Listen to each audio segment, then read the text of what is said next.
Welcome to the Empowerment Zone, brought to you by South Dade NAACP, where we share trustworthy information, uplift local voices, and connect you to the resources and pathways that support thriving, one conversation, one connection, and one action at a time. It is where South Miami-Dade listens, learns, and leads. Welcome to the Empowerment Zone, brought to you by the South Dade Branch of the NAACP. And the guests for today's show are Ms. Vashanta Harris, the NAACP South Dade Branch Chair of the Health Committee, and Major Roberto Irizarry, Homeland Security Bureau, Miami-Dade Sheriff's Office. So we thank you for coming to today's episode. Thank you for having me. It's a pleasure. And we now want to ask Ms. Harris, would you please share a little bit about the Health Committee and then what special event we have coming up? Good morning, and thank you for having me. The Health Committee is proud to present Men's Health Matters, Empowering Wellness in Mind, Body, Soul, Spirit, and Beyond. This is a free community health fair, and it's happening Saturday, June 27th from 10 a.m. to 12 p.m. at the St. James Baptist Church of Coconut Grove, 3500 Charles Avenue, right here in the heart of our community. Our moderator, Mr. Jeffrey King, he's a healthcare leader with deep roots in the community, and panelists cover every dimension of your health and well-being. Dr. Juan Cedeno with physical health, bringing expertise in urology and physical health. In addition, to our Caring for Miami dental unit, which will be on site from 10 a.m. to 3 p.m., free dental care. Right there at the event, we have Miami-Dade Sheriff's Office Crisis Response Unit as one of our participants and vendors. So mark your calendars and see you there Saturday, June 27th. All right. Thank you, Ms. Harris. And again, Major Irizarry, we definitely want to know more about the Crisis Response Unit. So if you could share that with the community and let us know exactly how they can reach out. So the Crisis Response Unit was established as part of the evolving of law enforcement as being part of the community. So the Crisis Response Unit was established to create a co-responder response where not only law enforcement responds to calls with people that are having mental issues, also a mental health clinician responds to the calls. Usually we get the calls through either the 911 dispatcher or officers who respond to the calls, and they call us directly to respond.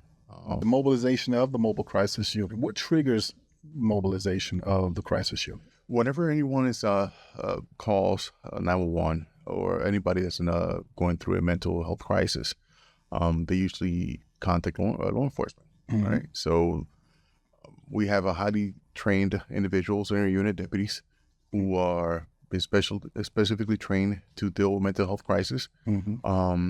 Deputies that respond to calls and they see that somebody's going through an mental health episode, they will contact our unit directly, and we'll respond and usually provide them with either by taking them to a mental health facility or providing them more services. Okay.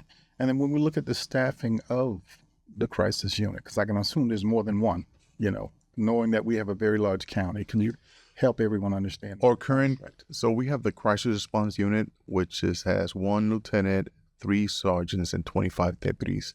We also have 2 mental health coordinators as part of it, and 2 clinicians. And we are in the process of hiring another one. So if anybody in your community wishes to apply, we are currently trying to recruit more clinicians. And obviously, it's not just the unit itself as a whole. The entire agency has been trained in crisis intervention responses. So yes, we have a specialized unit for it, which is Crisis Response Unit, but the agency as a whole, we've all attended the CIT training. Okay. And now are they units set up in every district or, So again, how we have, it's 25, we are a large community. 25 deputies along with their clinicians.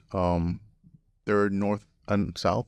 Usually right now what we established is out of the South District, and at the Northside District, where we had the deputies specifically assigned to them.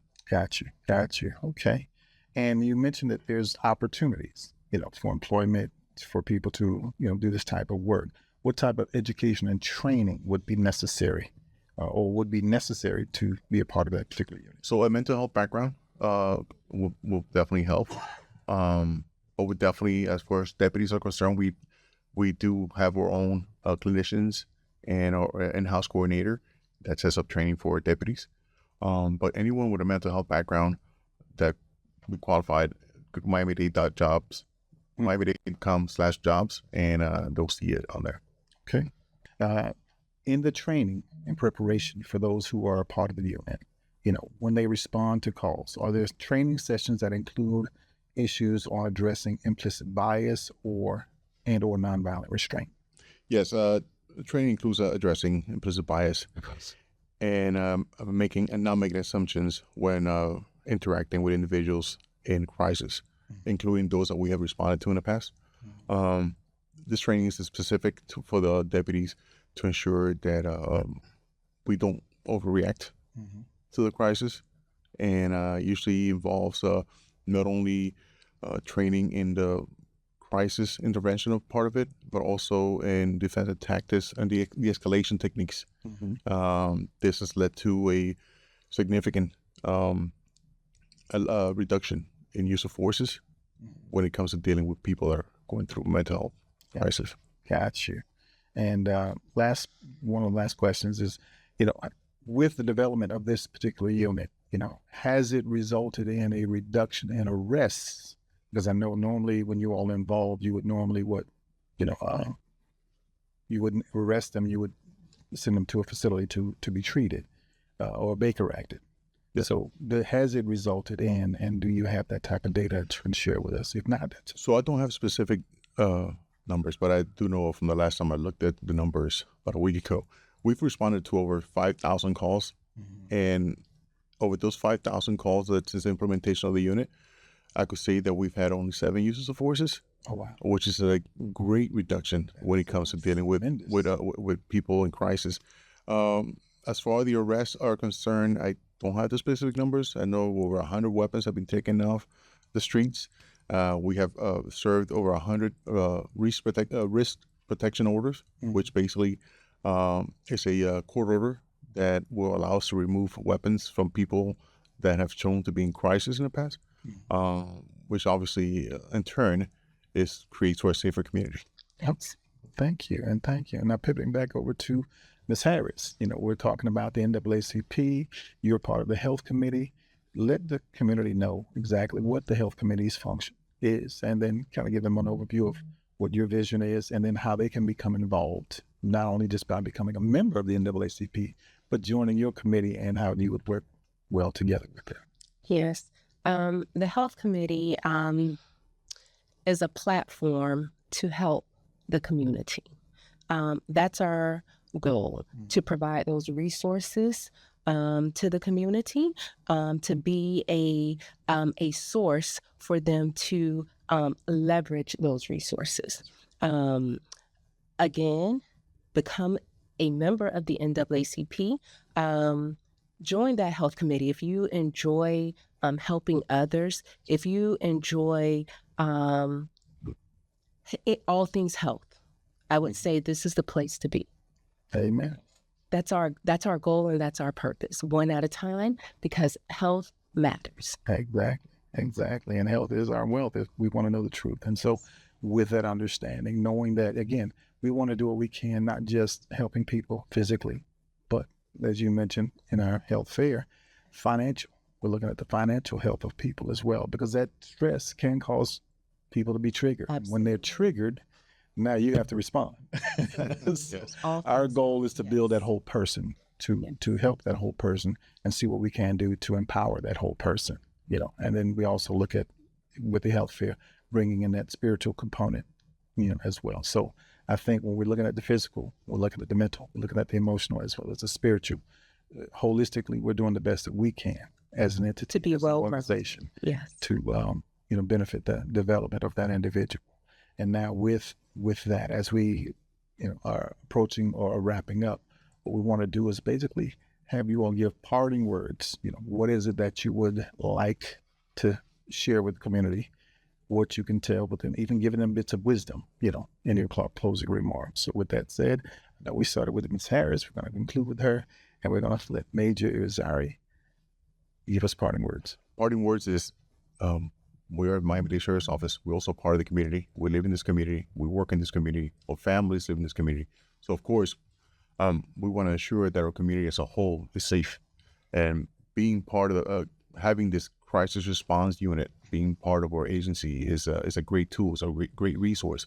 Mm-hmm. We're bringing mental health professionals into law enforcement to continue to evolve our response, where people that are going in crisis will not only see us as guys with badges coming to a call. No, mm-hmm. We are mental health professionals, are not to the extent of a doctor or so, but we are trained to ensure that we have the best outcome to any call that we go to. Gotcha. So as we are entering this mental health aspect of our daily work, mm-hmm. We want to ensure that the community knows that we're there to support them. They'll only call us when you get to the crisis. We also want to be part of the solution and part of the basis as we continue to develop in the community. Mm-hmm. We don't want to just be the guys that get called when something's going bad. We'd like to be part of the community when things are going good. So let us work together. Let's not get to that moment where the community is going into crisis for us to have to respond to it. Let's work together from before. That way, when we have to respond to those moments of crisis, we all prepare to deal with the positive and consequences of those calls, whether it be having to commit somebody to a mental health institution, mm-hmm. and ultimately trying to avoid arrest, mm-hmm. and trying to avoid criminal charges when necessary. Amen. And how can the community get in touch with? So to communicate with us is 305 Sheriff. It's a non-emergency number, obviously 911, mm-hmm. and contact us and we'll respond. All right. Thank you for sharing that. And if you have any more questions, you just go Miami-Dade Sheriff's Office website, which is www.mdso.com. Okay. Thank you. And Ms. Harris, if you can share some parting remarks as well as some words of wisdom to the family. Well, piggybacking off of you, I am going to say each one teaches one. Okay. Mental health matters. And with this health fair, we will address all things health, empowering wellness in mind, body, spirit, and beyond. So I am going to say we are this community, and it starts with us. And again, each one teaches one, and it starts with us. Amen. And thank you both for your time and for what you've shared today. And with that, thank you for joining us in the Empowerment Zone. Thank you for joining us in the Empowerment Zone, brought to you by South Dade NAACP, where information becomes action, voices become movements, and community becomes change. We hope today's conversation inspired you to stay informed, stay engaged, and stay empowered. Remember, our voices are strongest when they are heard at the ballot box. Voting and voter registration are powerful tools that help shape our schools, neighborhoods, leadership, and future. Encourage someone to register, make a plan to vote, and continue doing your part to strengthen our community. And don't forget to email your feedback, thoughts, and/or suggestions for topics that you want to hear about to podcast@southdade.naacp.org. Until next time, keep listening, keep learning, and keep leading, because together we are building a stronger South Miami-Dade, one conversation at a time.